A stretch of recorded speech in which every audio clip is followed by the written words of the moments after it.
რაც დავიდით, იმაზეც ვაკეთებ და იმაზე მოკლედ დროში. შეიძლება მართლაც ევროპაც გავავოცოთ. Поздравляю весь личный состав. კარგი მანევრია ძალიან. დიაბოლოვაში გადაცემაა. ვაშა გადაცემა თქვენთანაა. სპეციალური გამოშვებით თენგიზ გოგუტიშვილთან ერთად. არ დაგავიწყდეთ მოწონება და გამოწერა.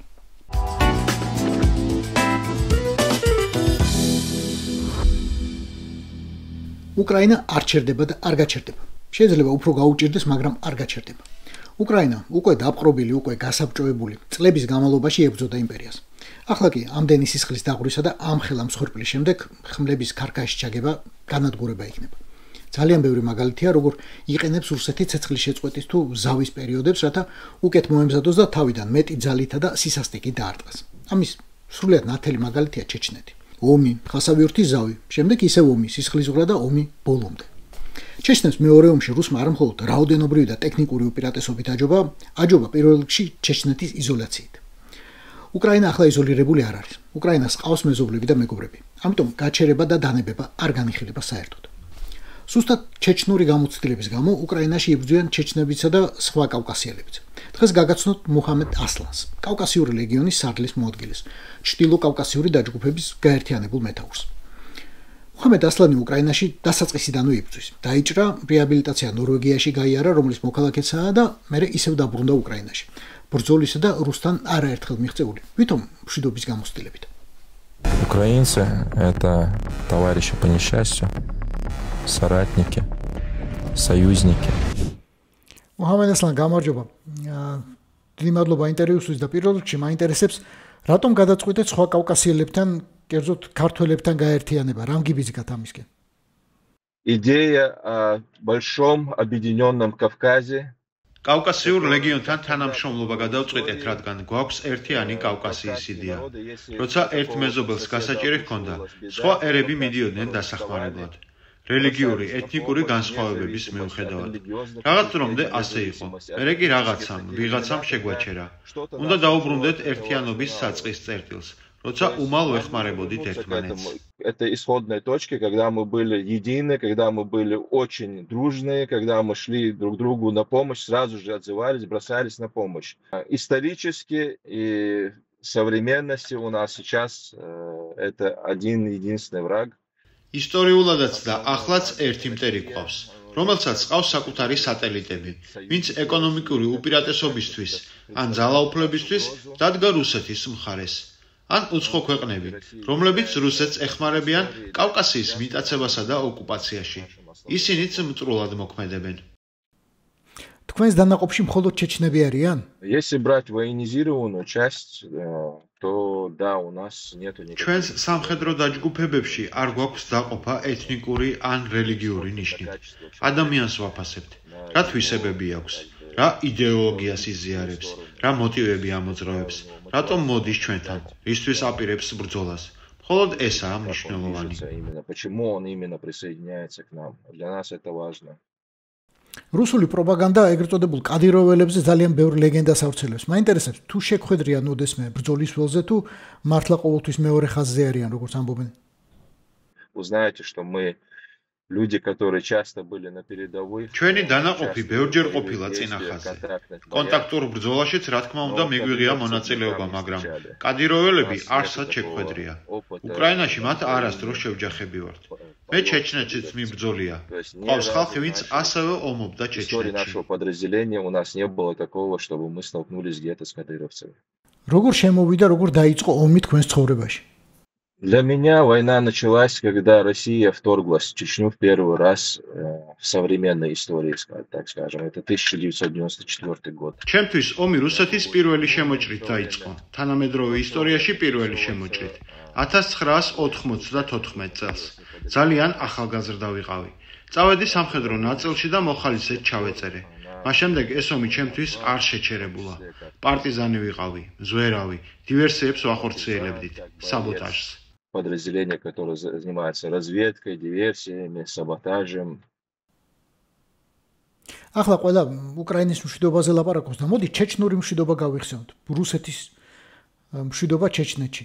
შეგიძლიათ გაიხსენოთ ეს პერიოდი ჰასავიურთის ზავის შემდეგ დაგანებად რუსეთმა თავი მოგცათ მშვიდობით განვითარების შესაძლებლობა. Республика была тотально уничтожена, инфраструктура. ძალიან რთული დრო იყო. ქვეყანა სრულიად განადგურდა. რუსეთი კი მაინც არ წყვეტდა მტრობას. ამ მეთოდით თუ იმ მეთოდით ცდილობდა ზეგავლენას ჩვენზე. საბოტაჟს არ ეშვებოდა. სულ ვიღაცებს ქირავდა ამისთვის. ძალიან რთული იყო, მაგრამ ბედნიერები ვიყავით. თავისუფლები და ბედნიერები. Несмотря на тяжесть, чувствовали мы себя счастливыми. Мы себя чувствовали свободными. Рамзан Кадирови реалურად იბრძოდა რუსების წინააღმდეგ, თუ ეს უბრალოდ ლეგენდაა? Вы знаете, Рамзан Кадыров человек, который никогда не воевал против России. Рамзан Кадировს რუსეთის წინააღმდეგ არასდროს უბრძოლია. მითია ეგ ყველაფერი. თითქოს ავტომატი ეჭირა და იბრძოდა. მამამისის დაცვაში მსახურობდა, ვინც მაშინ იჩქერიის ჩეჩნური სასამართლოს მუფტი იყო. გვერდით ყავდა, მამამისი დახავდა, ძღოლიც იყო რაღაც ხანი. საბრძოლო მოქმედებებში კი მონაწილეობა არ მიუღია. არაა ეგ მეომარი. ვითომ 16 წლიდან ებრძოდა რუსებს. შეიძლება სადმე რუსი ბომჟი მოკლა მაშინ, მაგრამ ბრძოლაში სამხედრო არ მოუკლავს ნამდვილად. საერთოდაც არ ვიცოდით ვინ იყო. გავიცანით მხოლოდ მაშინ, როდესაც უღალატა ქვეყანასა და ხალხს. აი მაშინ გავიგეთ ასეთის არსებობის ამბავი. Когда он предал свой народ, предал свою страну, вот тогда о нем стало известно. უკრაინაში დავბრუნდეთ. როგორ მოხვდით საერთოდ უკრაინაში? რატომ გადაწყვიტეთ მან ჩასვლა? Да, для меня абсолютно это та же самая война. Я говорю, мне без разницы, в какой стране я буду воевать против России. ჩემთვის აქაც იგივე ომია. საერთოდ არ აქვს მნიშვნელობა, რომელ ქვეყანაში ვიბრძოლებ რუსეთის წინააღმდეგ. რუსეთია ჩემი მტერი. არც რუსეთისთვის აქვს მნიშვნელობა, რომელ ქვეყანაში დავხოცავს. არც ჩვენთვისაა განსხვავება, რომელ ქვეყანაში დავხოცავთ მტრებს, რუსეთელებს, ვინ ჩვენს წინააღმდეგ იბრძვის. უკრაინაში ჩამოვედი, რომ შური მეძია და ეს ვითარება გამომეყენებინა ჩვენი ხალხის გასათავისუფლებლად.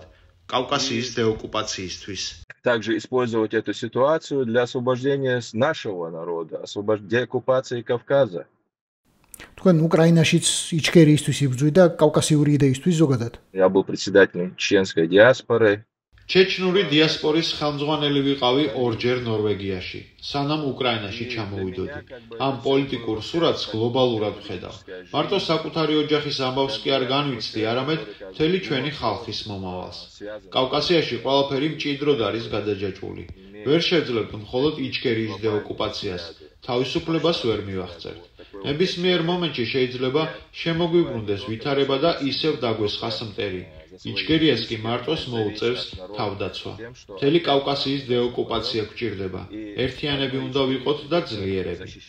Для нас нужно, чтобы весь Кавказ был деоккупирован, чтобы мы были едиными. ამ ერთიან კავკასიას რა ფორმით ხედავთ? როგორ შეიძლება რომ ჩამოყალიბდეს მსგავსი რამ? Грузия наш стратегический сосед. საქართველო ჩვენი მეზობელია. De facto რუსეთის მიერაა ოკუპირებული, მაგრამ de jure დამოუკიდებლობა გაქვთ. ნებისმიერ მომენტში შეუძლია ქართველ ხალხს დაიბრუნოს დამოუკიდებელი სტატუსი. საქართველო ჩვენი გზაა, ჩვენი მეზობელი, კულტურულად ახლობელი.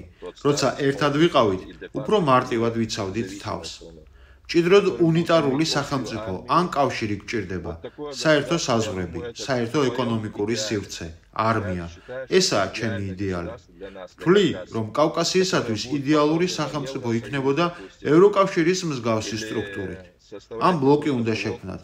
რაღაც გაერთიანებაა საჭირო, რაც დაგვეხმარება პოლიტიკურად, ეკონომიკურად, თავდაცვის მხრივ, რომ ნორმალურად შევძლოთ ცხოვრება. Нам будет помогать как экономически, так и политически, так и в военном плане выживать. Жить нормальной жизнью, скажем так. თქვენ და თქვენი დანაყოფი ახლა უკრაინული არმიის ნაწილი ხართ? კონტრაქტები გაკავშირებთ, კონტრაქტები დადებული გაქვთ, გაფორმებული. არ ვიცი, კმაყოფაზე ხართ? ისინი გამარაგებენ, ხელფას გიხდიან? На данный момент нет. Мы не являемся официально частью украинской армии, но მოცემულ მომენტში ჩვენ არ ვართ უკრაინული არმიის ნაწილი, ოფიციალურად არა. შეიძლება მომავალში რაიმე პირობით გავერთიანდეთ, მაგრამ ნებისმიერ შემთხვევაში ჩვენთვის მნიშვნელოვანია დავიცვათ კავკასიის ინტერესი. ესაა უმთავრესი, უნდა ვიბრძოლოთ კავკასიის დამოუკიდებლობისთვის. ჩვენი დანაყოფი მხოლოდ მოხალისეებისგან შედგება. უკრაინის შეიარაღებულ ძალებთან კონტრაქტები გაფორმებული არ გვაქვს. пока нету официального и какого-то юридического, только добровольческое. აბა როგორ არსებობს თქვენი დანაყოფი? საჭმელი, მომარაგება, ტყვია-წამალი, ტრანსპორტირება, ამ ყველაფერს ვინ უზრუნველყოფს? За счет волонтеров, за счет მოხალისეების დახმარებით, იმ ხალხის ხელშეწყობით, ვინც კეთილი ნებით გვეხმარება, ან ნაალაფარით, იმ იარაღით საბრძოლო მასალით, რომელსაც მტერს ვართმევთ ბრძოლით. которое мы забираем у врага. უკვე 3 წელიწადზე მეტია უკრაინაში ხართ. სად გიბრძოლიათ ამ საკმაოდ დიდი ხნის განმავლობაში? Именно Бахмут сам непосредственно, потом ჩვენი დანაყოფი იბრძოდა ბახმუტის მიმართულებით, უშუალოდ ბახმუტში, ჩასივ იარში. გვაქვს ხარკივის მიმართულებით ბრძოლის ისტორია. ძირითადად კი დონეცკისკენ. ჩვენ აქ 2022 წლიდან ვიბრძვით. 2022. ქართველებთან ერთად თუ გიბრძოლიათ, ქართველების მხარდამხარ ხარ და რა შეგიძლიათ თქვათ, როგორი მებრძოლები არიან? В батальоне имени шейха Мансура, частью которого შეიხ მასურის ბატალიონში, რომლის ნაწილიც ვართ, იყვნენ ქართველები. ხშირად შეგვისრულებია ერთობლივი სამხედრო ამოცანები. ისინი, როგორც წესი, უკრაინული არმიის რიგებში, დაზვერვაში იყვნენ. военной разведки. Очень опытные люди, храбрые бойцы, смелые. ძალიან გამოცდილი მებრძოლები არიან ქართველები, მამაცები, კავკასიელები. ერთი სიტყვით, როცა ვამბობ სიტყვას კავკასიელი, უკვე გასაგებია, როგორ მებრძოლსა და როგორ ადამიანზე ვსაუბრობ. დიდი მადლობა ინტერვიუსთვის, გამარჯვებას და წარმატებას გისურვებთ და რა იქნება თქვენთვის საბოლოო წარმატება უკრაინაში? Хочу только добавить, что мы будем делать максимально возможное для того, чтобы освободить тех. აქ ყველაფერს გავაკეთებთ, რომ გავათავისუფლოთ კავკასია და იქ ბედნიერად ვიცხოვროთ. Чтобы наши народы были счастливыми. გიჟი უნდა იყო ადამიანი, მორალისგან უნდა იყო დაცლილი, რომ მშვიდობა არ გიხაროდეს. მაგრამ ტრამპი რომ წითელ ხალიჩას უგებს კაცობრიობის წინაშე დამნაშავეს, სულ გინდა რომ აქედან უყვირო. რაც თავის დროზე საუკუნენახევრის წინ თქვა ერთმა გერმანელმა კაცმა. რუსეთთან ხელმოწერილი არც ერთი ხელშეკრულება არ ღირს იმ ქაღალდის ფასადაც კი, რომელსაც ეს ხელშეკრულება იწერება. ასევე იქნება ის დოკუმენტი, თუ მართლა რამე გაფორმდა ამერიკის თუ დიდი თუ პატარა რამე მედიატორის ხელშეწყობით. ზუსტად ასეთივე. მშვიდობას თუ რუსული დაერქვა და პუტინი თუ კმაყოფილი დარჩა. თუ შეგინ ჩაიწერა მოსკოვის პირობები და არა უკრაინის. აი, მაშინ ელოდეთ მეორე, მესამე და მე-17 ფრონტს, არა მხოლოდ საქართველოში, არამედ სომხეთსა და აზერბაიჯანში, რომელსაც პუტინი თვალსაჩინო უყარგავს. ცენტრალურ აზიაში, აღმოსავლეთ ევროპაში, ჩრდილოეთ ევროპაში, დასავლეთ ევროპაში თუნდაც. ამ მშვიდობის ფასი იცის ჩვენმა დღევანდელმა მოსაუბრემ, მუჰამედ ასლანმა. ამ მშვიდობის ფასი იცის კავკასიურმა ლეგიონმა, რომლის ნახევარიც ქართველების დანაყოფებისგან შედგება და რომლის სამხედრო კომიტეტის თავმჯდომარე სხვათა შორის ქართველია. და ამ მშვიდობის ფასი ვიცით ჩვენ. მიუხედავად იმისა, რომ ბორის ივანაშვილს ეგენი არც სკოლაში უსწავლია და არც ახლა აინტერესებს თუ ვინმე ასწავლის. ყველა უბედურება და ღალატი. მშვიდობის დამყარების შემდეგ რუსის მოტანილი შემიძლია ნაბიჯ-ნაბიჯ, მისხალ შეგახსენოთ. ოღონდ ამისთვის 1793 წლის გეორგიევსკში კი არა, 1770 წლის აწყურსა და ასპინცაში უნდა გამოგზაუროთ. ან ჯობია თავად გადაშალო წიგნი. თქვენი ჩემი ეკა დაგეხმარებათ და დაიმახსოვრეთ ნაშა გადაცემა. ეს იყო ვაშა გადაცემა. თენგიზ გოგუტიშვილთან. გვიყურეთ, მოგვიწონეთ და გამოგვიწერეთ. ყველა პლატფორმაზე: Facebook-ზე, YouTube-ზე, Instagram-სა და TikTok-ზე. რაც დავიდით, იმაზეც ვაკეთებ და იმაზე მოკლედ დროში. შეიძლება მართლაც ევროპაც გავავოთ. Поздравляю весь личный состав. კარგი მანევრია ძალიან. Я помню, очень гадаться надо.